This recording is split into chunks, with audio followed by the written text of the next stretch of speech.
and it requires nothing more than a simple opt-in from you. We also want to be a resource to help you become more familiar with process training.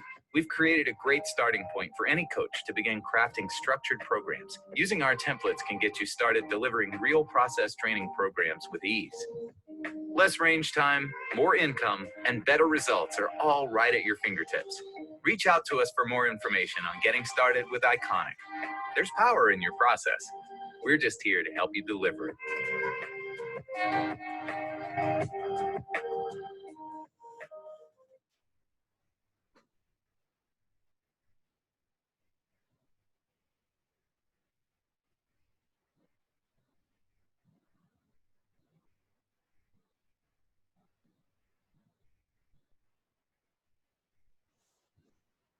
Welcome to the third and final day of our 2020 Teaching Symposium. We're so glad you were able to join us today and hope you've been able to join us earlier in the week.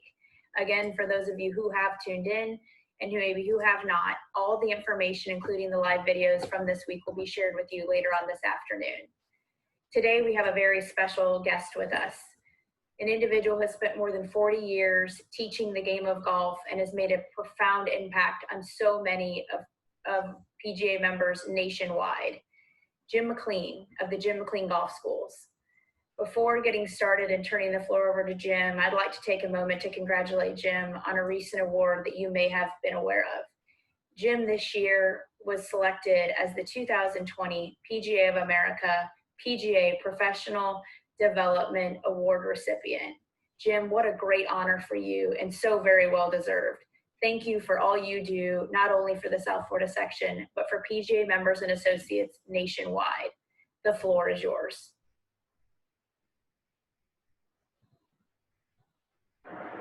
Hey, it's good to be with you. I'm in my superstation. We finally got built here at the Biltmore. And I'd like to talk to you a little bit about some of the things that I've done and how I've arrived at certain ideas. I was a club professional in New York, started at Westchester Country Club. My first head pro job was at Sunningdale. That's where I put my first building. It was a very small building. Then when I went to Quaker Ridge, which is right next to Wingfoot, where the Open's being played this year, I had a pretty old building that I put a lot of pictures up. Maybe I'll show you some quick pictures in this building right now. Okay, I'll give you a little rundown here on the superstation. We put the checkpoint positions, the steps at every school. Those are some nice pictures of Sam Snead there. And we go over here, we got the two double TVs on this side.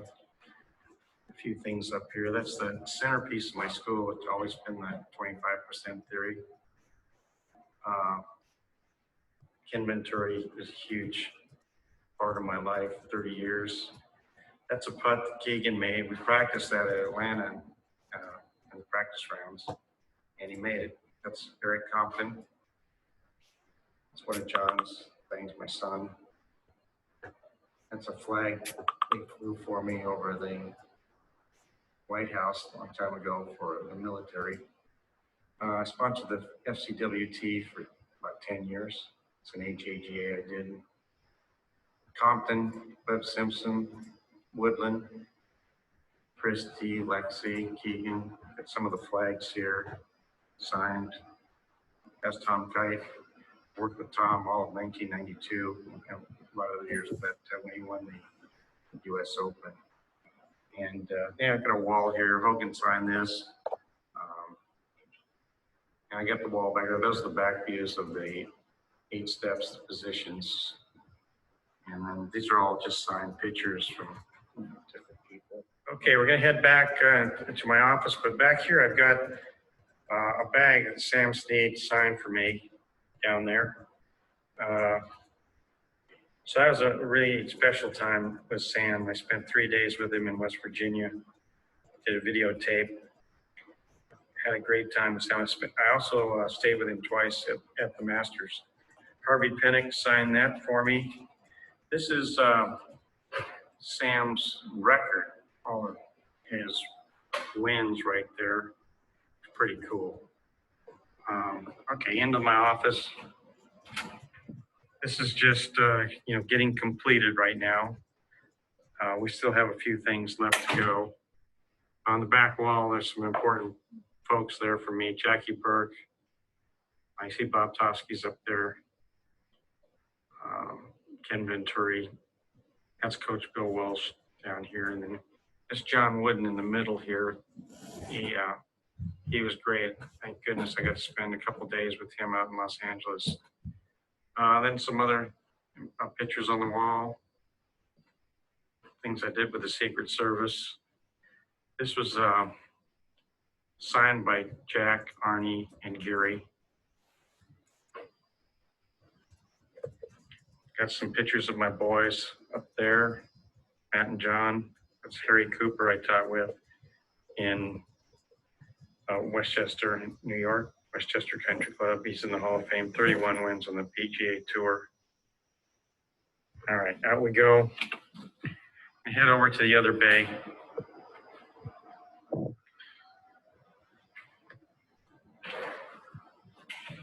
And again, a lot of pictures.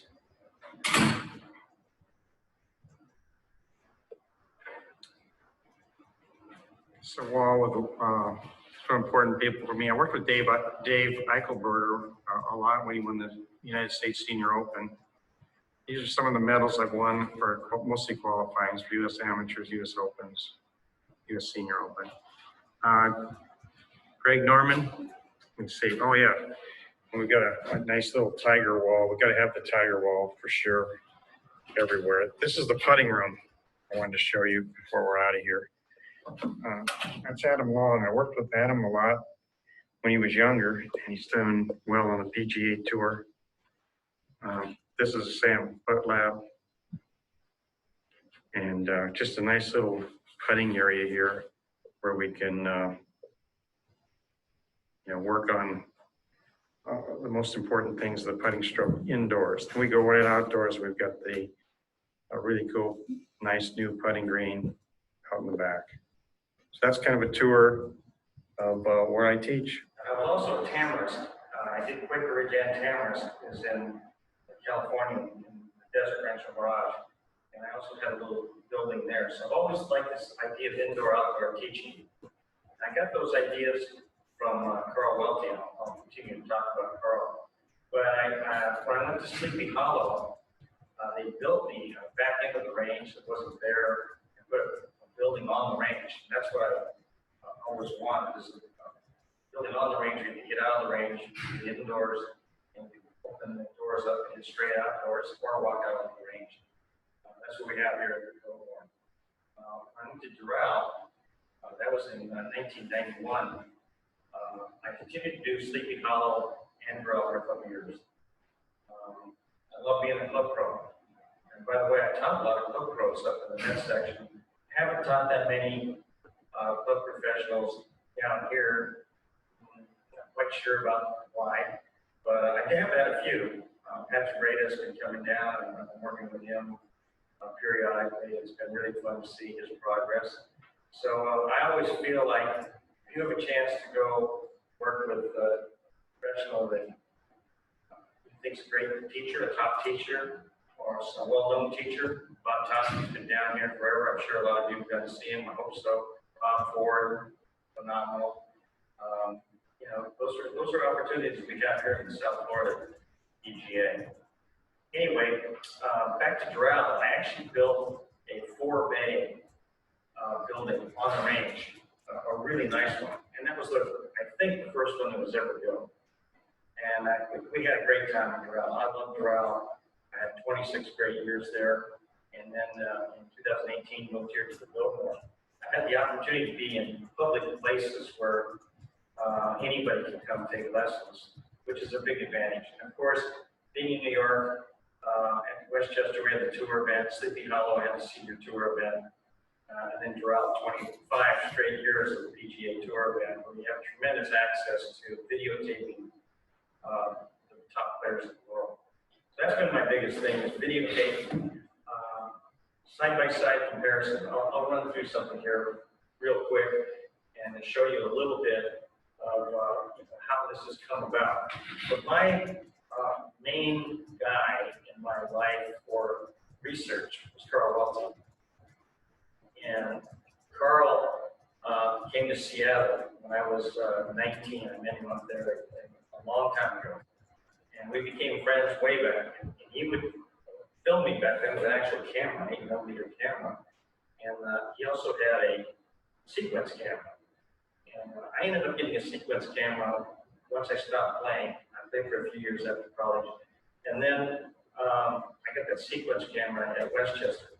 And it was a camera, a Polaroid camera, and you pull out the visual for the student to take a look at. It had 8 frames on it. It was a sequence film.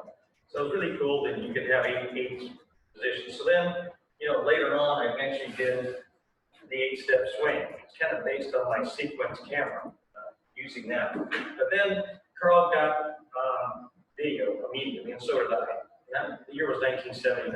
We had the Sony camcorders. And Carl was so far ahead of everybody way back then. He was at that time running the golf school at Acosta, and he was the director of instruction for 17 years, and had his own building and a school down there. So, he was already doing cool things where he had 2 camcorders, and he had 2 tapes, he'd have 2 VCRs, he'd put them in, and one would be on one side and one on the other side. Maybe you can show a picture right there of what I'm doing right now. So what he would do is he'd put my picture on one side and the tour player on the other side. And that's called side-by-side teaching, side-by-side comparison teaching. And then, I started speaking in different sections on instruction. And then I started maybe going other places. We did the Teaching Coaching Summit, which I was in the first one in 1988. And I did 7 of those. And then I taught the other ones in Europe, the European Teaching Coaching Summits, 3 of those. And then I've also spoken in Japan, Thailand, Australia, New Zealand, Mexico, Canada, a lot of places. And, topic number 1 was the X Factor. I'll talk about that a little bit. And right now I wanted to talk to you a little bit about position teaching, because it's my belief that all top teachers teach positions, even though they say they might not. And a lot of you have probably gotten to see different teachers. Maybe some of you have been on different methods. Maybe you did stack and tilt. Maybe you're still doing stack and tilt. That was pretty hot for a while. And then GG swing tips. And GG's got a lot of people doing that. And you got Mike Alaska and Mike Bender. And you have different guys and girls teaching, certain things. And some of the guys who are teaching stack and tilt now aren't doing that anymore. Now they're teaching something else. So I've seen that my whole life. From being around great players and having access, I knew that there was a lot of ways to play. I wanted to know what the fundamentals were. So Carl and I started a deep research on what are the real fundamentals of golf. And I can tell you, I'm sure you do know, that a lot of things that are taught or the amateurs believe in, cliches, are dead wrong if they're not right. And those could be simple things like grip or alignment or things like that. Keep your head down, keep your left arm straight. I don't know. So we want to know what the real fundamentals were. And so, for example, with your lead arm, what Carl and I discovered through a tremendous amount of time, studying till 2, 3 in the morning, a lot of nights with Carl when I went out to California. And then later he worked for me for like 17 years. I was at PGA West. But I just was go over his house and we studied hours and hours and hours for years and years and years. And one of the things Carl kind of caught on to was the elbow starting down being bent, with the left arm being bent, which a lot of people would say was wrong. But now when you see some of the greatest players, not all of them, but some of the greatest players like Brooks Koepka, Ricky Fowler, and many others, Keith Goosen, have a lot of bend, Lee Westwood on the arm. So, is left arm straight and fundamental? Well, no, it's not even fundamental in the downswing. And where should that elbow be pointed? Should it be back into or a little more down the target line? So those are things that are interesting to me. What is a real fundamental?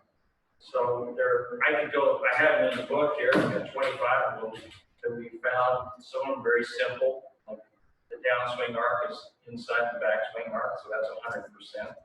And, you know, many other things. The hips rise, the hips turn on an axis. Those are things that we found out a long time ago through in-depth research with videotape. And the videotape tells a lot of truth. And you can find a lot of interesting things if you really do a serious amount of research. But the problem you see with research that's done by almost everybody in the golf world is it's random. Now we've got biomechanics now, and that has been an upgrade for sure. The biomechanics, of course, is done indoors generally. And so our research has been mostly outdoors, and that requires getting perfect angles and being able to study exact weight. So Carl Welty was exact, and he taught me to be exact, and I've taught my teachers to be exact. We're probably almost the only people that do it. And we film, now we have Derek Dueda. You may have heard of Derek, who's teaching Zen Shockley. And there's another guy, Sacred Links, that you might see on Instagram. He worked for Carl Welty. So they film straight down the target line. That's the way we do it, just straight down the target line, just like TrackMan does. It's the only place you can see where the golf ball goes. That's pretty good. And then we also have a certain height. We hold the camera so that we're consistent. Some people have the camera down low when they videotape. Well, I don't personally teach on my knees. I don't teach on my knees. I don't stand behind the player to teach or to videotape them because it doesn't relate when they watch their swing, when they're videotaped, or when they watch their swing in a mirror, or when they watch television. It just is unrelatable. So the way Carl basically taught me, we did a lot of things together starting way back, was to do things the same way, and then you can do good research. Now, the people that work for me and been studied and certified here, it's pretty amazing where they've gone, where they are in golf right now, and done some great work. I think they learned a lot just about running a golf business. Most teachers have not really been a director of golf, not really been in the golf world, had the opportunities like I had before I really started, delving completely into teaching. I still taught a lot when I was in New York. I taught a lot of tour players at Quaker Ridge and Sleepy Hollow. But then when I was able to come down here, I could do a lot more. So let me just show you a couple of things on the video here. First of all, what I've done here is drawn a few of the safety zones. This is a big part of the 8-step swing, the safety zones. And the yellow safety zone down there is for the backswing. And I know any of you that watched any amount of golf at all know that the backswings are really different. We hear commentators say all the swings are pretty homogenized, they look the same. Well, they just are lazy. They're just not doing any research. They don't look at anything. I just threw up a couple players here. Obviously, we take all the tour players mostly every year. We take the top 100 players and do a deep, in-depth study of what each player does with everything. So we got Sergio Garcia on the left and Gary Woodland on the right. The yellow is the backswing safety zone. So as we start our way, that's kind of the area I'm looking at with amateurs when I'm teaching. So are they staying somewhere in this zone? Now, the lower blue line is called the shaft plane line. That's where you start the shaft. And the upper plane is the left arm plane at the top, or we call, or what Hogan calls the Hogan plane, what I call a Hogan plane. So now as we plug heads up, we see Gary takes the plug right up the shaft plane, and Sergio takes it above. So on the PGA Tour, how many people take it right up the plane? How many take it above the plane? How many take it under the plane? Well, the guys that work with me know the answer to that. Now, when we go up here to the halfway position back, we see that even though we started right at the same time, Gary's a little bit slower, so that's tempo. And Sergio and Gary have quite different spots going back. Sergio's got it up on top of his shoulder, and Gary's way underneath the shoulder. But you don't get it with the backswing. The backswing has a lot of relevance. I'll talk about that in just a few moments. But we go up to the top and we see, again, it's a very different position. Now, who's the better ball striker? Well, these are two of the greatest ball strikers on the planet right here. So Gary's a U.S. Open champion, and we know what Sergio's done. We don't need to talk about how great Sergio Garcia is. He's been a top 10 player for 20 years. So again, we did change the direction, and now we watch how the club comes down. And this is when it gets critical, where the tour players get critical coming down. And what do we look for when they're coming down? Well, I'm looking for what is the club doing, what is the club head doing, and what type of shot are they trying to hit. So when we film, we have to know what kind of shot were they hitting. Was it a fade? Was it a hook? Did they hit a straight ball? That's why when you videotape at a tour event and you film all day, you might only get 3 or 4 good clips for the day. Now, you can see that the hands of the club stay pretty much in this safety zone, but I could get a little more in depth here. I'm not going to go too crazy, but as we come down, the next thing we see is where is the shaft of impact? Well, Gary, like most players, the shaft rises. It's higher at impact. Sergio returns the club almost right back to where he started. He started with his hands a little bit higher, which helps. He's definitely more rotated than Woodland is.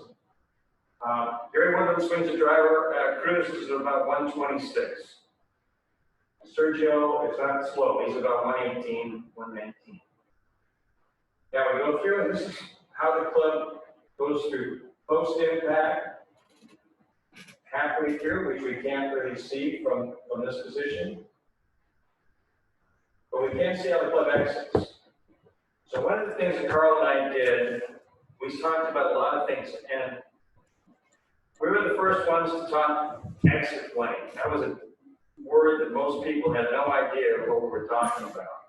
We also talked about, I worked real hard on it, delivery, and how the club exits going through, called power line. And those are terms that I've used for a long time.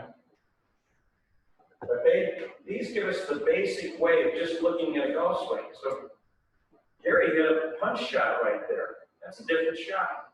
So when you're comparing people side by side, same club, make sure you got the camera in the right place. If you film the same way, let's say you film down low and you film that way all the time, that's fine. And then you can get really good research like that.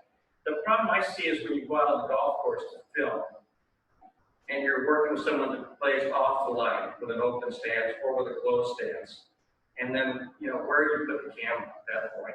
Is it still between the ball and your toe line, or are you putting it right on the butt end of the club?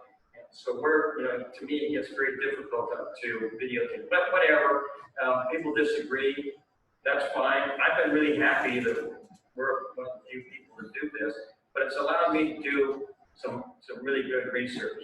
Now I want to just go up here and take a golf club. One of the things that I will teach people almost in every lesson is a small swing, and I might do a little kick. I'm always talking about an ignition move, something a little forward. Sometimes I'll go 1, 2, 3, and I try to get them to feel the triangle and moving the club back and forth, and the ability to stop the club. And when you do that on a line, it's pretty easy to see it. When I turn my shoulders back, the club will go a little bit to the inside. When I strike the ball, I'm back on the ball. And then when my shoulders turn through, there's a slight arcing action to that swing. So it's boom, like this. And it's very hard for people to stop the club, and that's resistance. So a lot of the greatest teachers that I've ever played with and worked with have gone back to some small things when they teach people, and they've been great, great teachers. The first guy that I saw really teach that just was unbelievable to me was Johnny Revolta out in California. Some of you don't even know that name, but just phenomenal. And then Paul Runyon, Kerry Cooper I talked with. These guys taught for 70 years, but they also played tour golf. They won major championships and won a lot of tour events. So this little drill of being able to swing the club back and through is hard for people to do. And to be able to learn to resist that golf club. So that's one little thing that I talked about. Now another big thing that I was involved with was the ball flight laws. And where does the ball go? You know, what's the most important thing? Is it the path or is it the club face? So I'm always, for a long time, I've talked about the club face. I grew up in Seattle, Washington. My dad is an engineer from Boeing, and I had a lot of success as a kid. And when I got a little bit older, I went over to see Homer Kelly at his house, not too far from my house. He wrote the golf machine. So I really enjoyed my time with Ben Doyle and with Homer over at his home and seeing what guys were doing with the golf machine. This is back in the 1970s. The golf machine's been around since the 60s. And it started in Seattle. So a lot of cool stuff with the golf machine. And it's a position teaching. And a lot of you know that the P positions. Well, what I saw with the golf machine were the positions that Homer showed you in his book. You can look at them. Were a lot of positions that were not relevant to what I saw on videotape. So when I did the 8 steps, I looked at 8 positions, key positions in the swing. But I really had a couple more. Just when I brought it to the publisher, they wanted to do 6 positions. They thought 8 was too much. But in modern instruction, people understand that you can do a little bit more. I don't teach 8 positions, obviously, when I'm teaching, but I look in order to see what's being done. And earlier in this talk, I mentioned to you that everybody's a position teacher. They don't say they are, but they do. I have John Barrigan, who, by the way, worked for me. I think I'm doing this video ahead of time, but he's going to show you some positions. I don't know which ones, but he'll definitely show you positions. If you're going to do a talk, you're probably going to have to show people something. What do you teach? So that's a tough question, by the way, for a lot of teachers that I talk to answer that question. What do you teach? And I'd like you to give me 15 minutes on what you teach. Not that easy to do. With the ball flight laws, it became obvious to me that there's the 9 ways the ball can go. People said, okay, you swing to the right, the ball will start to the right, and you slice. If you swing to the left, the ball will start to the left, and hook slash goes straight. Well, wrong. That was completely wrong. And serving on the teaching committee for the PGA for 15 years, I did a lot of work to try and change things, but it's a tough machine. As we all know, PGA, it's a big ship to try to turn. We're doing a lot better right now. I think the teaching is a lot better. And there's so much great teaching in the world right now. And the PGA is doing a lot better, I think, with the teaching. But it was, I would show it to some people and say, oh, wait a minute, I'm going to swing to the left here. And I'm just going to open the face. And I'll do it really easy for you. That ball start to the left. No. Okay, so there went that idea down the drain. And it seemed pretty simple to me. But then it also occurred to me it's how steep you swing, how fast you swing, what type of light you have on the ground. And it's a very complex formula. TrackMan's been great, of course, for showing us a lot of important information. I love technology. You come here to the Billmore, you can see a lot of technology. We've got the body track, we've got Sandpile Lab, and of course we've got 4 TrackMan here. I own 12 of them. I've worked with Frederick Tuxon really right from the beginning, even to Devin Corral, and we used club fitting, which I owned club fitting for a lot of years there. Anyway, those are some key things that I try to teach, and how I look at these safety zones, and then how we look at what is the shaft doing, what is the club doing? How does this club change direction? And those are all part of the X Factor that I wrote, again, a long time ago. I hope you have a chance to read the X Factor, not just listen to what somebody might say about the X Factor, about how the body rotates, how much do the hips turn. Is there resistance in the lower body, or do you just let everything go as much as possible, turn your hips as far as you can? You know, obviously, I don't believe you turn your shoulders and your hips together. Almost to do that, you have to turn your shoulders level. If you put an angle on your shoulders and you try to turn your hips as far as you can, you still can't go much more than 65 degrees, which I said X Factor would be the maximum. But if you think you should turn your hips and shoulders as much as possible, that's fine with me. You got to look at your students. Like, who are you taught? Who's getting better?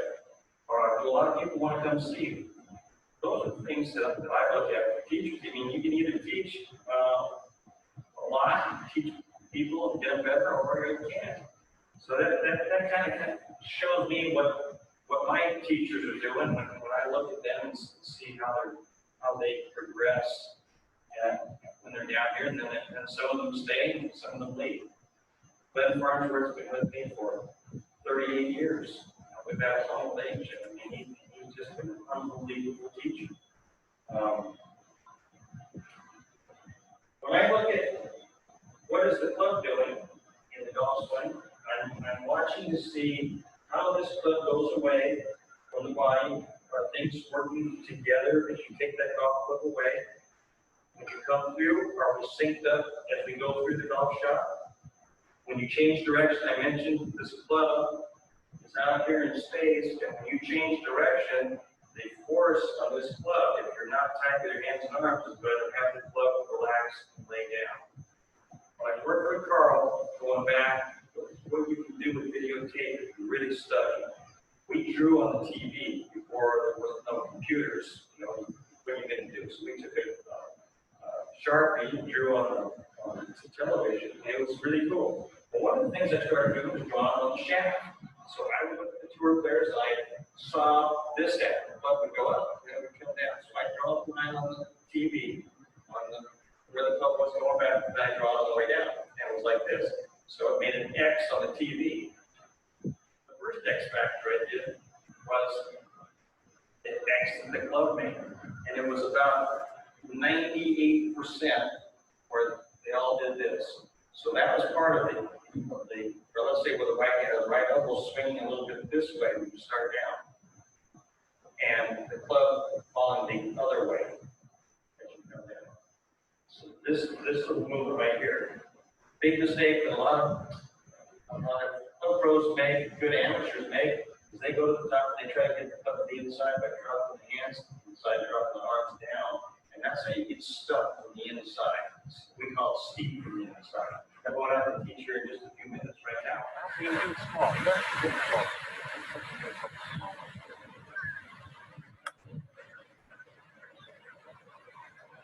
You don't have to hit that hard. That was great.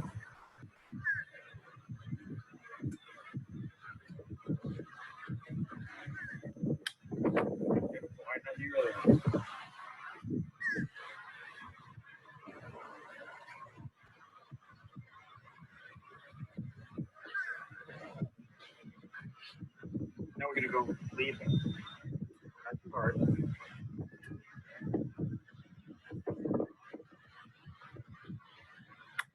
Okay. Harder. You don't have to hit it hard.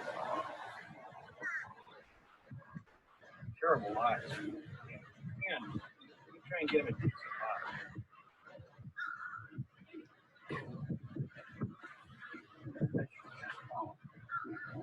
I know.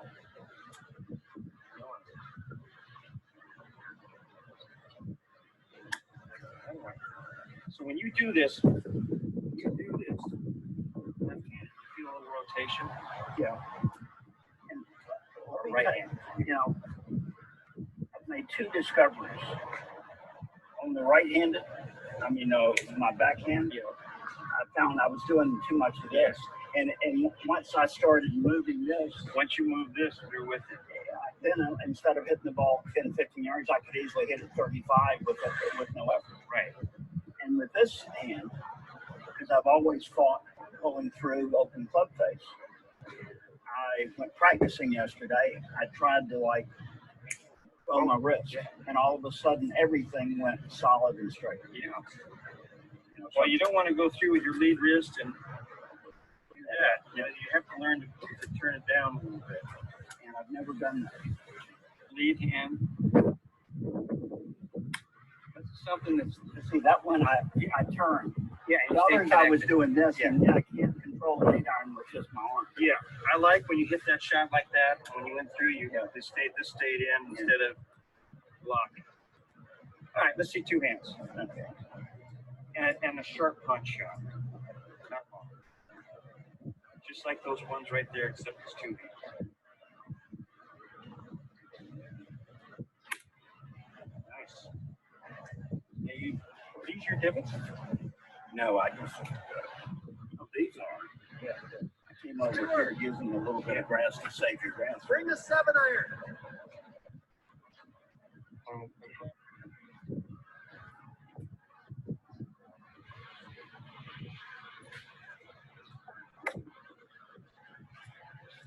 Hi, Glenn Farnsworth, lead master instructor at the Jim McLean Golf School, Biltmore Hotel, Coral Gables. Beautiful day. Come on down and visit us. Very good. I never saw a camera I didn't like. You got a picture of entertainment. Oh, yeah.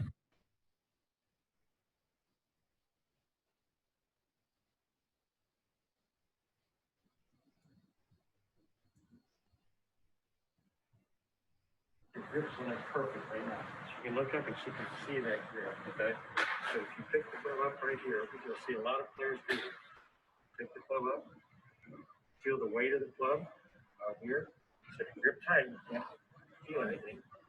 And then from right here, you just put that golf club down. So the ball obviously should be up forward. Yeah, you don't have to do that all the time. That's just like once in a while. Okay. Okay. Yeah.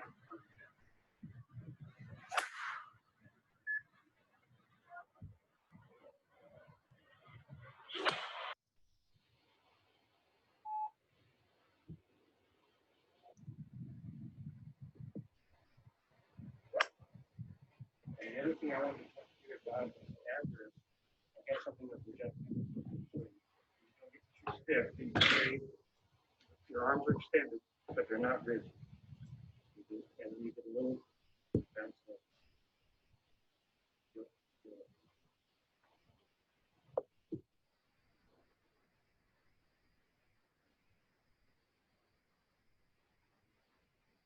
Okay, we're gonna go. Nothing going back. Lift the arms up and rotate going through. Awesome.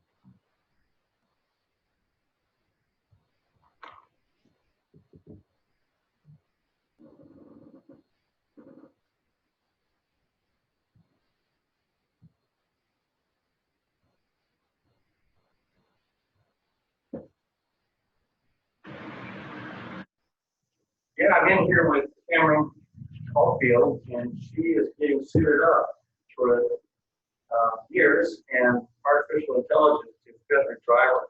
I worked with her yesterday, did a little grip change, and she's a super talented girl, but I want her to get a little better fitting with the driver. That's one of the things we're able to do here with swing fit. They're really new, and I think artificial intelligence in club fitting is first of a kind. So I'm really looking forward to seeing what you do with them.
Anyway, those are some things that I just wanted to run through with you at my basic ideas right off the top of my head. Those scripts, streaming flow out of here with no plan, but I've been doing it a long time.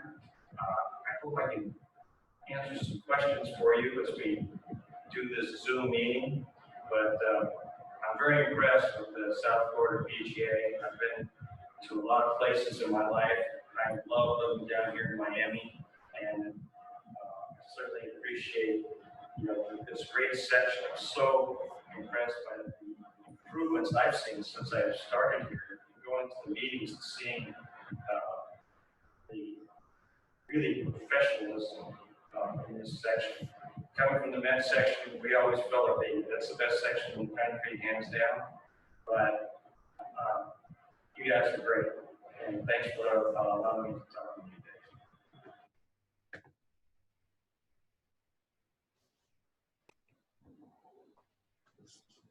today. Say something.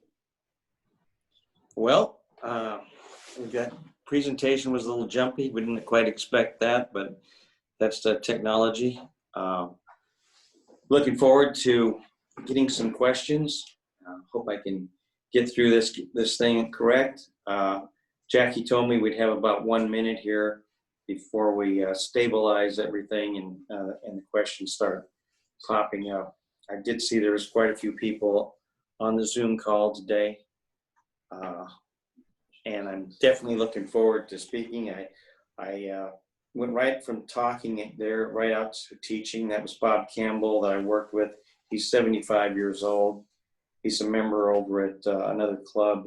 He's been coming over this winter, and we've been making some really good improvements to his swing. So I thought I'd put an older student.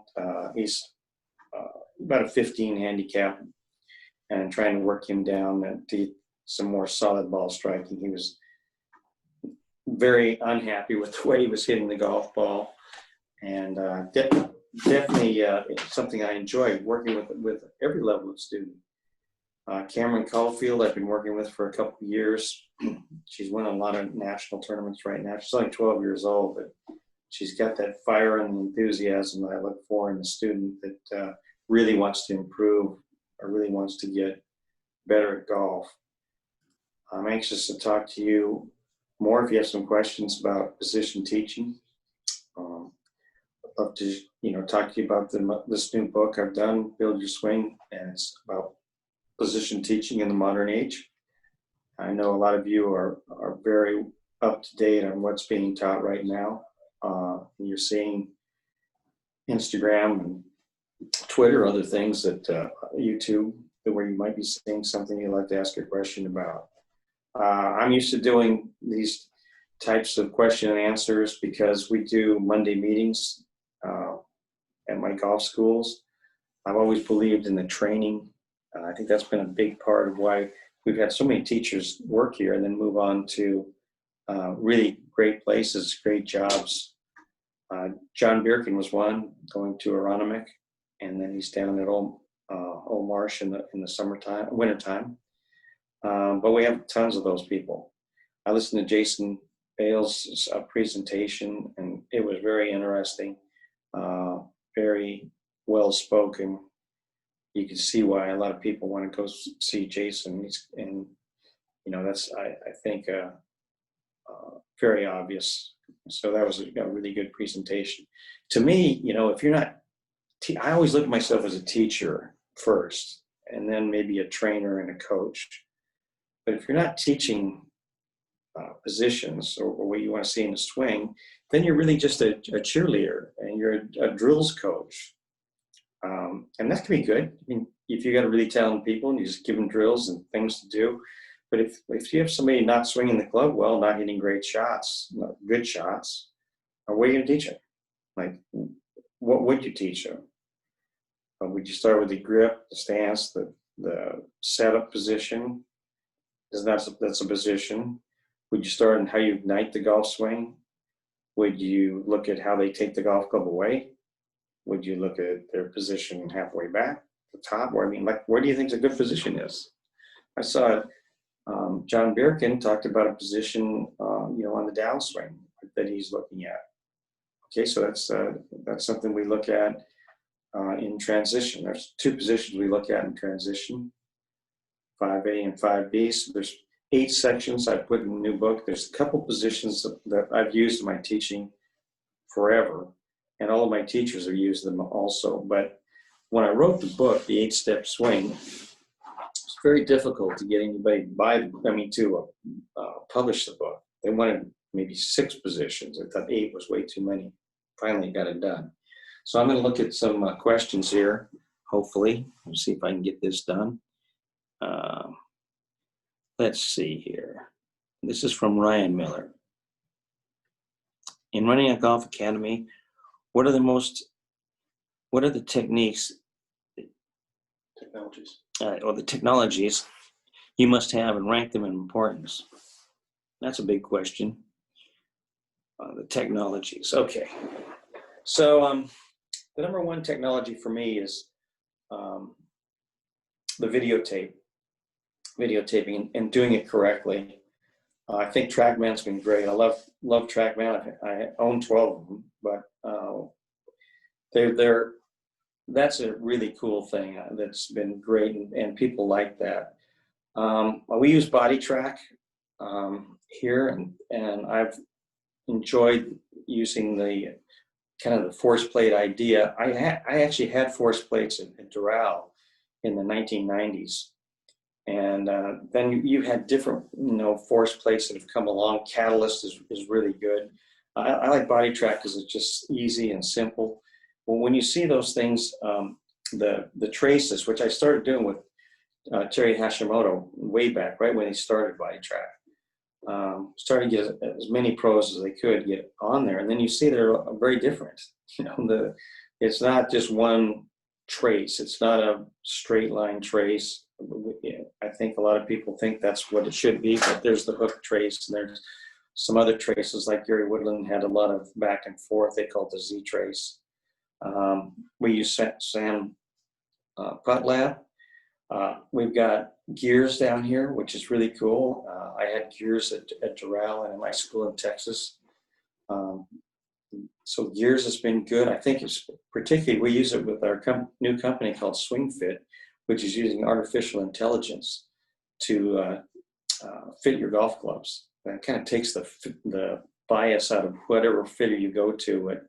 You know, it could be at a shopping mall. You go into a fitter, and, you know, who knows how well trained up they are, but they've got a bias of what they probably think. But the AI measures, I don't know, 50 things on what the club's doing, where it's what the droop is and where the deflection points are, et cetera, and it fits you. So that's a really cool new thing. I don't know if I'm leaving out anything, but for me, I'd rank the videotape as number one. I need another question. If you want to follow up on that, Ryan, maybe I can do that. What is your go-to for a player that gets the club stuck underneath in transition? Yeah, that's a good player problem that you see often. And I mentioned in that little presentation that I taught a lot of club pros, especially up in New York. I had a lot of club professionals come over, and then good amateur players. And occasionally on the PGA Tour, you get more stuck. Of course, Tiger Woods, that was the thing he talked about nonstop. The club stuck behind him. He just absolutely hated it. And you also see a lot of juniors, maybe little heavy clubs, when they swing through, they get the club dropping too far behind them. The body gets out in front, and you get underneath. The hands get high, and the club gets low, and the club's stuck behind you. Or, as I mentioned in the presentation, your arms start down behind you, which a lot of people think would be getting the club to the inside. Now you're stuck from the inside, so I just mentioned 3 or 4 ways that people do get inside. And a lot of times it's slowing down the lower body and getting your transition move more correct, where you're not leaping off your backside, so that you can drop the arms and get them a little more or a lot more in front of the body instead of behind the body. So that'd be the person that gets stuck from the inside. And when you get an older player that gets the club down vertically from the inside, to me, that's been my hardest lessons. Because there would be a guy that's maybe a 3 or 4 or 5 handicap, so they're a decent player, but they hit it terrible. And they can, they get it around, they chip and putt, and they can do okay, but they're super disappointed with their ball striking. And in order to change that, that's been a tough one for me.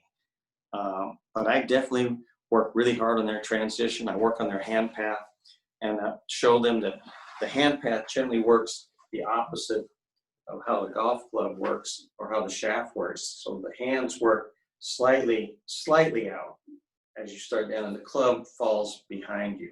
When you start your hands down too far inside, the club gets steep from the inside, then they really have to do something to shallow the club late in the downswing.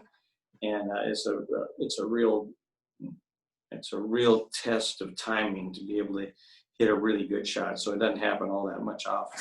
The other one Tiger talked about was more as a kid, where his lower body got out in front of him and the club drags a little bit from behind, from the inside. And then you're always, again, it's kind of that flip release, late release, trying to catch up. The good players have that awful feeling where they're saving shots. So it could be too far from the inside, plus the open club face coming down. So you got to match up what the shaft's doing, what the face of the club's doing, and what the arms are doing.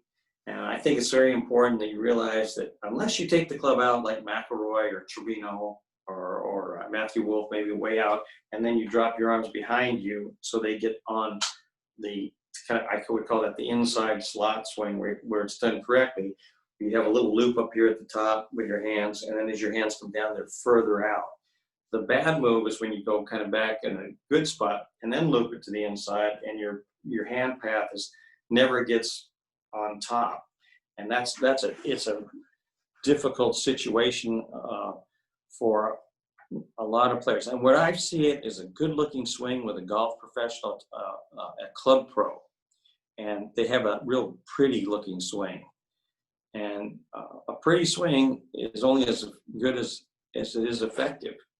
And a lot of times those swings are not effective. And I've told a lot of the assistants that have worked for me and then teachers that if their divots are going to the right, don't enter a tournament, because you're going to donate to the field. So you get that inside out swing, and that gives you the two-way miss. You hit your first drive in the right trees, and your second hole and snap hook in the left lake. And then you go to the third hole, you have no idea where to aim the golf ball. So the two-way miss is a nightmare situation. All right, let me see. I have a member who has a 12-year-old grandson who would like to try and learn how to play. He is blind with no other impairments, athletic. How would you begin? Any suggestions? Very helpful. Okay. It is interesting how I've seen some blind players who are really good players. I worked with Ken Venturi for a long time, and that was one of his main things that he did, was working with the blind. And he donated, I think over his lifetime, I think he donated over 30 dogs for the blind. And he did a lot of clinics for blind golfers. So, I have to say, I haven't really worked from the beginning with a blind golfer, And really, with a blind golfer, just at those clinics that Kenny did, talking to them. So you have to use all the other senses, your sense of swish, the ears, and the feel, and to swing a club. I guess you could get them back and forth. You know, we did back and forth drills with their hands and arms, and you could hold on to the golf club and have them feel open and closed. What that feels like to me, I use that building block approach. That's been the biggest thing I've done in my life, and I teach it to all of my instructors, all my assistants, and that is to build a small swing. So you start with putting, small chips, pitching, bigger swings, and then full swings, just like I would with a normal beginner golfer. All right, that was a tough one. How often do you use 3D technologies with your students? When is the use of 3D technologies most effective? Yeah, well, Dr. Rob Neal came to work for me in 2003. He's probably one of the top 3D experts in the world right now. A lot of you know who Dr. Rob Neal is. So he's worked with everybody now, but he worked for me from 2003 to 2014. And we had 3D, and we used it in a lot of our golf schools because it had a little sizzle to it. You know, hooking people up and putting them on the 3D, depending on how good your system is. I think Dr. Neal had a phenomenal system that really did use 3D. It wasn't 2D, real 3D. And it shows a lot of incredible information, especially on the kinematic sequence. And what when things are happening and how fast things are happening. So we're using the gears now, which is very complex, and you got to get the suit on, but it's really cool, and a lot of people like it. It just takes the time to put the suit on and do the whole thing. Now, here's what I can tell you with the tour players that I had come down. They didn't really like getting hooked up, to be honest with you. And I know I won't even give you the names of the guys, but some really great players, they'd say, look, you go ahead and look at the numbers, just don't tell me anything. They didn't want to know all that information. You know, the interesting thing about a great player when they hit great shots is that the way they describe it is nothing. What'd you do? I don't know. I was smooth. I didn't even sense the golf ball. It just was a flow through. Now 3D goes the opposite, and it tells you everything that's happening. So for a teacher, I think it's really good information, but you've got to parcel out the information carefully to the student, especially with 3D. I like the auditory feedback that 3D has. I think when you just go to certain parts of the swing and you have them do a drill that you like, it's just important as a teacher, you know what you're doing, that you're not taking away something that might be a good thing, and putting in something that maybe isn't so great. But 3D, I think all of this stuff is really important for a teacher. I love technology, so we've got mostly everything here. It's taken me a little bit of time to get everything at the Biltmore. We had everything at Doral, for 26 years. And I really enjoyed my time there. It was great. Okay, do you have any evaluation or screening protocol for students? If so, would you be kind enough to talk about these things that you measure and how often you reevaluate? Yeah, well, I'll give you an example. So Bo Hogue is coming down tomorrow. I started working with Bo a little more than 3 years ago, where he was playing the Canadian Tour and trying to get into a few, Monday qualifying for web.com. So when I started with Bo, I do an evaluation.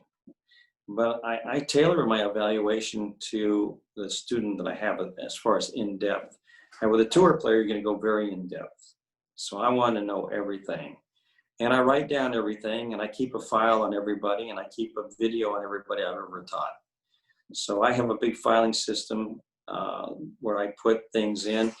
Obviously now we can put it on the computer, and you can file things in your folders in the computer. So I'm still old school, but I like to be able to pull things out and see what I'm doing, more like a doctor.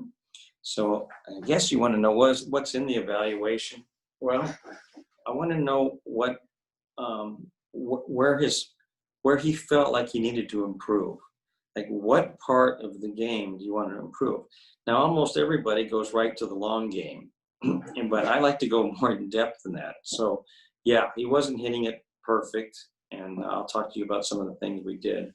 But I wanted to know about his short game and that section of the game, and that would go to his chipping, pitching, all types of bunker shots, flop shots, short putting, long putting. You know, how he evaluated himself there at a tour level. And then the mental game. How did he feel playing in tournaments? Is he comfortable? He'd been playing for quite a few years. He wasn't giving up. So we talked a lot about the mental game. If he'd worked with anybody, what books he's read, that kind of stuff. And then the management game. I said, we're gonna have to go on the golf course, and I'm gonna watch what you do out there, what you're thinking, where we've got a back right corner pin, what would you do with a 9-iron, a 7-iron, a 5-iron, a 3-iron, a 3-wood? Are you thinking about where your miss areas might be? Those are the things that I learned from being around a lot of great players. Jackie Burke has been a major mentor for me ever since I was at the University of Houston. We just became friends. He did golf schools with me up in New York. He did golf schools with me in Miami. He did golf schools with me out at PGA West. And I stay in touch with Jackie right now. A lot of you don't know who Jackie Burke is, but he's a Masters champion and a PGA champion, and regarded as one of the greatest short game teachers in the history of golf. He taught Jack Nicklaus, credits him for his putting. So does Ben Crenshaw. And Phil Mickelson spent a lot of time with him, just to name 3 people. Most of the tour has been to see Jackie Burke. So the evaluation is very important. You have to have a starting point and then a measuring point. So the things that I do with Bo, we've done some different drills, and I want to know what drills work. What works out on the golf course? What works when you put the gun to his head when he's out there in a tour event? So he's progressing, and when he comes tomorrow, I'm going to go through how well he's swinging. And what I'm looking for there is for him going through the golf ball. He used to kind of hang back and flip the club over and swing a little too far down the target line. So we did a lot of left arm drills. I worked on his position halfway through, which we call step 7. There's 3 parts to step 7. It's just past impact. We call it post impact. Then there's halfway through, which is a major checkpoint, probably for almost all of you out there that teach. What should the club look like at halfway through? Now, there's some varying ideas on where it should be, but the way we videotaped, like I said, forever, for 45 years, taping exactly the same way, and taping every guy on the PGA Tour every year, and doing detailed studies of what's happening. Pretty good idea where it should be. And then the exit position, I talked a little bit on the video, where the club's exiting. That can be through different areas, from up to the top of your lead shoulder down to the middle of your body, the trajectory you're hitting, the type of shot you're hitting. Is it a pitching wedge? Is it a driver? So those things are variable. Those are the things I'm going to check with him, though. And then we've done these speed checks. And I've been one of the fundamentals that I've got in my books I've had for a long time. Some of you read the 8-Step Swing, or maybe the new book, Build Your Swing. I have the points in there, the fundamentals of golf. And one of the fundamentals for being a good player is speed. So I've always taught speed, right from Chris. Let's go to Christy Kerr, who grew up right down here and started coming to see me. She worked for me in the office, and we played at night. But one of the things we always worked on was speed. And she's a small girl, but she got a number of times in the top 10 in length on the LPGA Tour. So she would play with us right from the back tees when she was a teenager. And she'd generally be my partner at night, and we would play with 2 other guys in matches. And she was good. She won the state high school boys championship in high school. I don't know how many girls have done that. But all right, let me see what else I've got here. All right.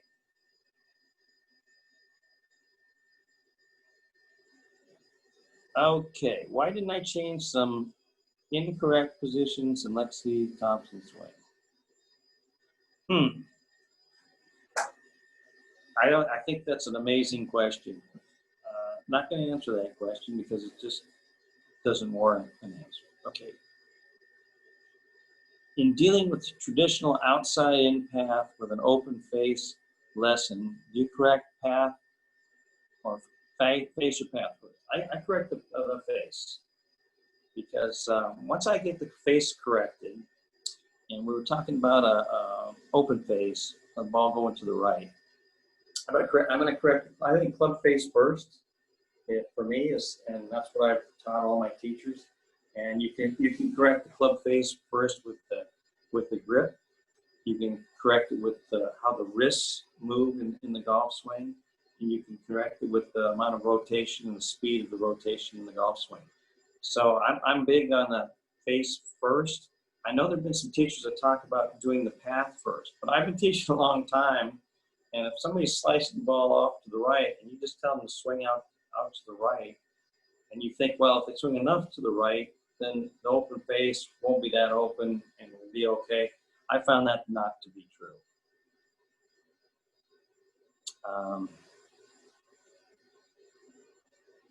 Can you talk about the training program for your instructors?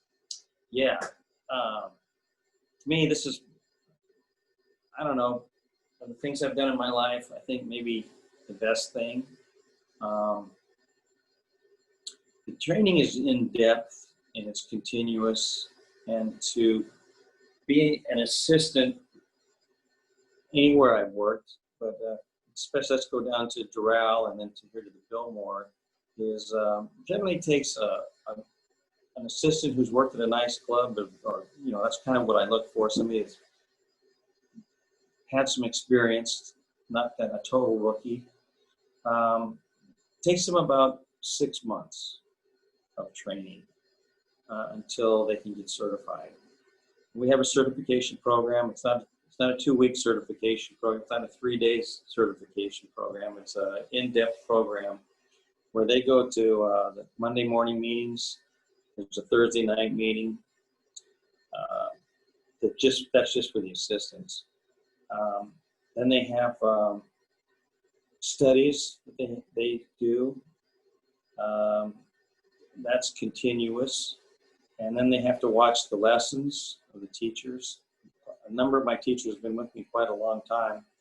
Mark Castorini just is going to be the teacher of the year in South Florida. I'm not sure if I'm supposed to mention that yet, but he is. He's taught for me for over 20 years. He's phenomenal. He teaches at the Atlantic Club up in the Hamptons in the summer, so congratulations to him. But yeah, training's tough. And we tell Grayson Zachers, my director of instruction, a lot of you know Grayson, and when he interviews them, he tells them, look, you know, it's going to be tough. You know, it's not, a lot of people are not going to want to do this. But if they do it, and they make it through it, almost all of them have been very successful. What are your most used training aids? I'm not a big training aids guy. We've got all the training aids here. I use the foot, what's that called? The Pivot Pro, yeah, the Pivot Pro. Yeah, we use that some with some people to avoid going out too far. I occasionally use the Orange Whip. Mostly I use the alignment rods. I use a board that I think is like the greatest teaching aid you could have. My number one, the board that I can put in any place, and get people to understand how the club path works pretty easy. I use shafts out in front. I'll use the noodles to so they're comfortable and I can hit their hands. If I put the noodle in front of them, or I put it this way when we're swinging through, or we put it this way to do some swing playing. But not a whole lot of training aids. The ones I do use are on the putting green. So we've got the slot trainer that quite a few guys on the PGA Tour have used. John really invented, my son, for getting your start line. And the sweet roll is really great. I used that with a few people yesterday in putting, so they can watch that ball rolls out of there. And it's got the dots on it, so you can put it on certain speeds. I like that. The ball controlling out of there really nice. And we do some serious green rating teaching with that. So I guess and then I use a chalk line, other things like that. Christy Kerr used that chalk line. She still does, and she used it all the time to work on her stroke. So I think mostly on the putting greens where I'm generally using the training aids. At what point should the left leg straighten in the downswing? Okay, this is a very interesting subject. I used to draw the line on the TV on the hips to see how much they drop on the downswing and how much they elevate on the way through. And of course that involves your legs. So what's elevating? It could be your chest or it can be your knees straightening up. So when we come into impact, when I taught with Harry Cooper, like the old-fashioned teaching was to hit with a straight left leg. And then it went a little more to a flex knee, a little more going into like Nicholas or Tom Weiskopf, going into a little softer knee. But the knee was in the process of straightening. So that's the way I've looked at it, that your knee is in the process of straightening up. And that's pulling up your lead side, which would be up to your hip, up to your left shoulder. And that is pulling up, and your hips are pulling away from the target line. So the reason you see a stall in a lot of players as they go forward, you see the hips kind of stop, is because they're turning back. And that left leg is going to go forward, and then it pulls back with a driver. And that's question with Lexi Thompson. So I got criticized with Lexi Thompson from commentators when she started playing in tour events where she was on television. And that started when she was 14. She led a tour event when she was 14 after 36 holes. And then people started to say, hey, she's up off her left heel at impact, and then her foot moves. And, a few people talked to her father and said, she's never going to be a good player doing that. Well, of course, I knew from watching the video, I knew from going back to Bobby Jones, that lots of players have their left heel, the lead heel, off the ground at impact. And it's part of a power move. And just like I told you a moment ago, how that left leg moves forward and then pulls back and straightens up. Well, you're leveraging off the ground. You're pushing into the ground, leveraging off the ground. So I never changed that with Lexi. I told her dad, no, we're gonna keep that. And now you see Justin Thomas, and of course Bubba Watson and Matthew Wolf and lots of great players having that left foot move. And actually, it's a fundamental in driving that all PGA Tour players on the PGA Tour player right at the top 100, all when they go through on a driver, the left foot or the lead foot turns toward the target.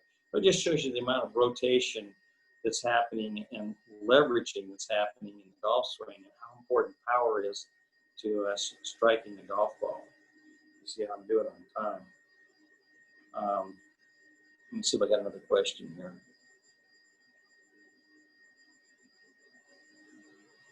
Well, I don't see another question right there. I'll keep going a little bit. I'll talk to you a little bit about position teaching again. My point is when I go to see any teacher, they're generally going to have something to look for. Now, if you're just a teacher that just says, nothing about the swing, like what are you teaching? What do you think is important? I don't understand. I can't even understand that. Any great teacher I've gone to see has certain things that they like to see in a golf swing, and they get results. For me, my big mentors have included Claude Harmon at Wingfoot, and then he was down at Morningside. When I was the director of golf at Tamarisk, I did Quaker Ridge and Tamarisk. I had a 2-job deal, New York and down in Rancho Mirage, California. But he was right across the street. And when I had lunch with him once a week, and I'd go over and talk to him, and we'd talk about the golf swing. Also, at other times during the week, I'd send students over to see him. But Mr. Harmon had one great thing that I've used all the time, and that was he would tell me with an average player in the backswing, as they go back with this lead wrist, he would bow it right away and get the club a little bit behind the hands in the backswing right away. So he got that club face more close, and he got the left wrist in a strong position right away. Well, I've used that, for 40 years with certain people, some people, not everybody.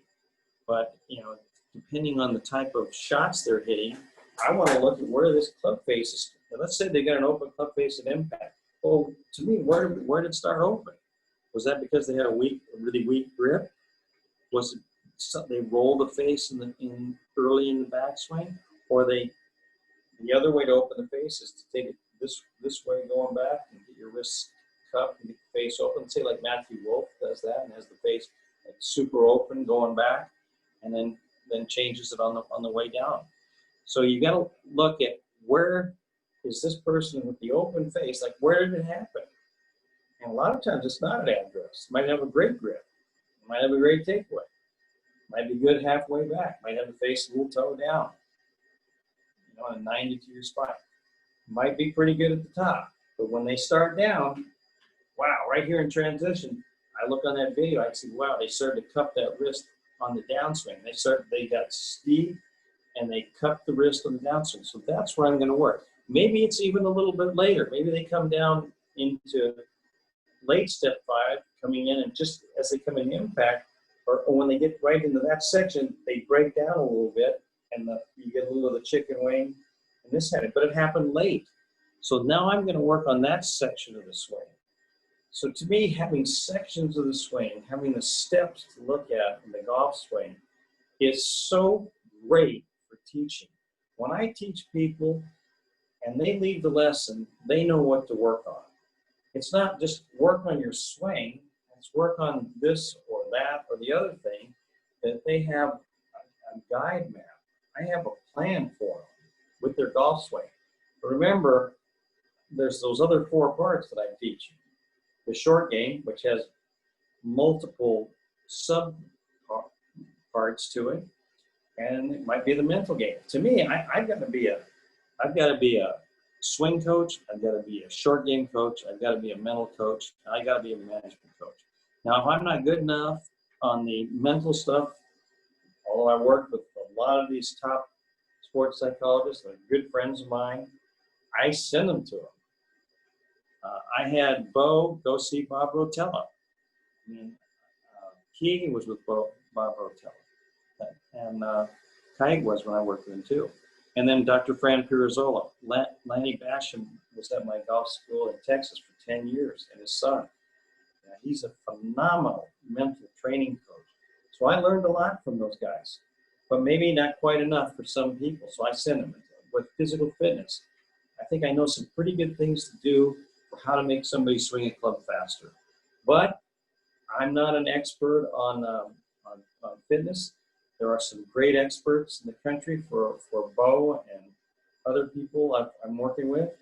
Go see them. Get a trainer. But I feel like I can really help a lot of people with exercises for golf. There's something I call the grind that we do in all of our golf schools. And I show people how to get more flexibility in their swing and what exercises I feel like help you become a better golfer. When we look at the great players on the PGA Tour, a lot of them aren't that big. They don't look like Mr. Olympia. They're not big arms and big chest. Those aren't, the extremities here are supposed to be relaxed and free to hit a ball a long ways. The propulsion muscles are your glutes, your thighs, your quads, your core, the abdomen. Those are the power muscles in golf that propel anything. Chopping a tree down, throwing a baseball. Those are the things that provide power in the swing. And then the other thing I would say is we're all given a nervous system that's built into you. And within that nervous system, all the wires that go through the body, the neurons, etc. We all have that built in. Some people have quick twitch muscles, and some people don't. And some people are gifted with tremendous DNA, and they can do things that I ask them to do like that. There's not too many people like that. Most of us don't have phenomenal DNA, so you need a teacher who can make you faster. Coach John Wooden, I got to spend some time, I mentioned that in this presentation. He said he didn't have all Ferraris on his UCLA basketball team. He had some Fords on there too, but he had to make them fast forwards, smart forwards. So you can help people get a lot better at golf, but it's hard to be Brooks Koepka or Ricky Fowler or Dustin Johnson. The great players, Xander Schauffele. There's some people who are just phenomenally gifted that can do things. Greg Norman, Tiger Woods. They're just unbelievable people. And people want to think, well, it's just the 10,000 hours. Not really. My experience shows me that some people are really gifted. Say Lexi Thompson worked for a lot of years. I mean, she is 5'10", 5'11". She's really in great shape. She's always been athletic, and she's got speed, and she can kill it. And I think I helped her do some things where she was the #1 in hitting greens on the LPGA tour, and she's been #2 in driving distance a number of times. And she's just a great player. So if you're lucky and have a great player grow up at your club, or for me to have Eric Compton show up at Doral, or Lexi Thompson or Christy Core just show up on your doorstep, yeah, you're going to look like a great teacher. That helps a lot. And then you have to guide those people and help them in a lot of different ways. And I think that's part of being a total game teacher. And that's what I try and give to the people that come here to work at the Biltmore. And so this year we had 6 assistants and 16 teachers. And we've done a lot of work down here. I hope you can come down and see it. It's taken a few years to get all the things done. The new superstation's built. We got the new tee that's just been sprigged. That'll be open in about 4 or 5 weeks. New putting green. I redid the short game area. We've got 3 greens down there. We've got a really cool short game area. And then we've got a great golf course. It was just redesigned by Brian Silva. And it's a beautiful Donald Ross golf course. I mean, it's really cool. And then we've got another 9 holes over at Granada. So we're in good shape. I've also got the Miami Beach. We have 7 teachers over there and 1 assistant, and they kill it over at Miami Beach. I tell you the numbers, you'd be surprised. But we've got really tremendous teachers over there. David Armitage ran it for quite a while. Now John Sheff runs it, but David's becoming one of the top known teachers in the United States, in the world right now, working with a lot of great players. It's just been a real fun thing in my life to see the teachers develop. And it's, for me, doing the research is an exciting part of what we do down here. I'm with young guys. I love to hear their ideas. I want to keep up to what are the newest things happening in golf. Those are the things I love to do.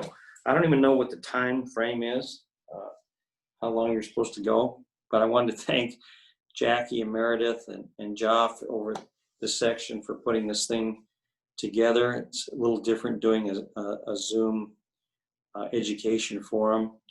I hope we got a few good ideas in there for you. It was really interesting listening to John and Jason do their presentations. I listened to Jason last night. So thanks so much. And I hope you guys have a successful season. I hope we get a vaccine here real soon. Thank you.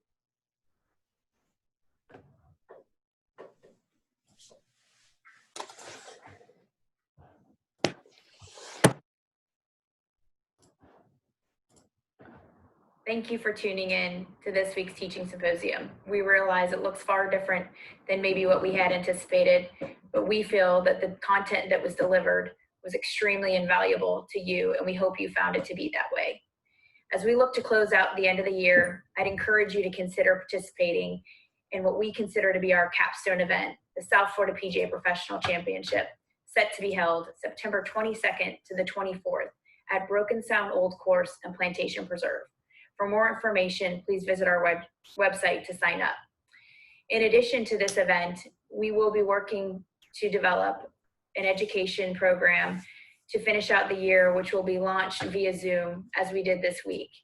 If you have any topics or recommendations on things you'd like us to consider as we roll out this new program, please feel free to send those inquiries to Jackie Hobson at jhobson@pgahq.com. Thank you again for joining us. We hope you enjoyed it and look forward to seeing you on the course soon. Hi, Mike Napoleon here with Super Speed Golf. We're going to go through an overview of our Super Speed Golf products, our training protocols, and how you can use those to help your players hit the ball farther. I'm going to share my screen real quick and go through a quick presentation really about how all of this. I don't really have a sense. When we were Carl, it's Jim. Make sure, there might be some people calling in from the PGA. Just tell them that Dita will be back next week and they can call in next week, okay? Just the physical. It's obviously important how strong the player is, how functionally mobile the player is, and all of the other different physical characteristics. All of these are going to have a major impact on a player's ability to hit a golf ball a long way. The next are mechanics. Now, as a swing coach, this is one that's near and dear to my heart, as it's something we talk about on a daily basis. We like to look at this on a macro level with something we call the speed pyramid. This really looks at how a player interacts with the ground, how those forces and torques are going to affect that player's body from a rotational sequencing standpoint, and then how the player is going to use their hands, arms, and the club in order to deliver to that speed to the golf ball. Mechanics are very important, and they're the way that we get the most out of the physicality of our golf swing, or of our body. Equipment is also a major factor, and I look at this much broader than just what golf club the player's using. This also looks at all of the different launch monitor characteristics that are going to help a player optimize how far the ball flies off the club. This is going to involve spin rate and launch angle and all the different things that are going to optimize ball flight. The fourth category is one that we've become more popular for talking about. It's what we call the neurological components to speed. Now, this is a big deal because this is really something separate than those other three categories that I think can have a major impact on how far a player can hit a golf ball. This is all based on something we call the motor unit. Motor units are really active in our body for every single movement that we do. So think of it this way. A golf swing is a program that lives in your brain. Your brain selects that program, sends a signal down your central nervous system. That signal arrives at your muscles. Your muscles then respond to that signal with the given motion. Now, we can use brain training to look at a very specific part of this function, which is the expected reaction speed of the body. Your brain also has an expected reaction speed to every one of these motor programs when they fire. So here's how it works in practicality. This is how our protocols work. We're always going to start with that lightweight club in order to get the body to move faster than normal during the golf swing. And then we're going to gradually increase some weight to add permanency to the training. So on average, when we go through our training relative to their normal club speed, a player can swing the green club in our set, which is 20% lighter than their driver, about 19% faster than their normal swing speed. Now that's a lot. That's like a player starting at 100, swinging at almost 120 miles an hour. What we find is that in just a handful of swings, the player's brain starts to expect this faster result. We can then add a little bit more resistance to the equation, or add more load back, or make the club a little bit heavier. We actually go to a second when it's still lighter, but we add a little load back. We'll still see that player swing 17% faster. Then we go to a club that's 5% heavier than the player's driver. And what we see in our studies is during training, they'll still be swinging that 12% faster than their normal swing speed. So this training in general is much less about the weight of the clubs. It's much more about maintaining these speeds faster than the normal golf swing. So that's how we define overspeed training. is making your body move faster than it normally does during something it already knows how to do in order to permanently increase the reaction speed of the body to that motor program. We do some other cool things in our protocols. One is non-dominant training. This is an incredibly important area to look at for optimizing rotational sequencing. It's also great for preventing injuries in the golf swing. We have 5 levels of protocols for our overspeed training sets at SuperSpeed. These are progressive. We recommend that every athlete, regardless of athleticism or skill level, start in level 1 and progress through this training. Generally speaking, this is going to be over 2 years worth of training for most players. Here's what to expect. So the blue line in this chart is what we call effective club speed before the training. So it's going to be an average of about 5 balls hit on TrackMan. The red number is about 5 balls hit on TrackMan after the training. What we'll see is a pattern of getting a jump in club speed, usually after the very first session, and then about a 6 to 8 week normalization phase where the before and after speeds will be a little bit different still, and then more enter a plateau where they're more stable. On average, we're going to see players increase their swing speed by 5% permanently in about 6 to 8 weeks. Now, if you continue this training and continue to move through the protocols, we'll see a secondary jump, usually about 4 to 6 months into the training. It's a little smaller, about 3.5%, another 6 to 8 week normalization period, and then another plateau.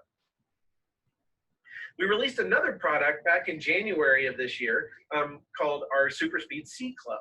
Now this uses something called counterweight training, where we're trying to really change the physics of the motion to get an overspeed training effect on just one part of the motion. In this case, we're trying to get it right with the hands and arms right around impact. So we're trying to increase release speed, increase hand and arm speed around impact. We do this with a club that's significantly counterweighted. It's actually about the same overall weight as your driver, but it has a huge counterweight behind the player's hands, which allows that club to just slingshot through the impact zone extremely quickly and give us an overspeed training effect right around impact with the hands and arms. Now, all of this stuff works because of something we call athletic ceiling. Now, this is going to be any human being's peak potential to create speed and power. Now, this is going to be a result of that player's genetics and all the different developmental training that they did when they were a kid. So once we're in our early 20s, we're not changing our athletic ceiling very much. So for our junior players, we're trying to build that highest, peak athletic ceiling we possibly can so that they have the opportunity to create, powerful elite athleticism later in life. However, for our players that are older than their 20s or, later in life, we still can see huge speed gains because most people, in fact, nearly 100% of players we've come in contact with don't function anywhere near their peak athletic potential. So that gives us a huge gain potential for players that are really not changing their body in any significant way. All they're doing is accessing speed that their body was already able to produce. So that's kind of the overview that I wanted to give everybody about our SuperSpeed golf training products. There's a ton more information available on our website at superspeedgolf.com. Feel free to ask us any questions. You can email us at info@superspeedgolf.com or at any of our social media handles, which are all at SuperSpeedGolf. We also have a great certification program, which you can use for online MSR credits. That's available at superspeedcertified.com. It's 3 levels of classes, and they're all online. So from our team at SuperSpeed, we hope you have a great rest of your meeting and convention, and we look forward to seeing you soon.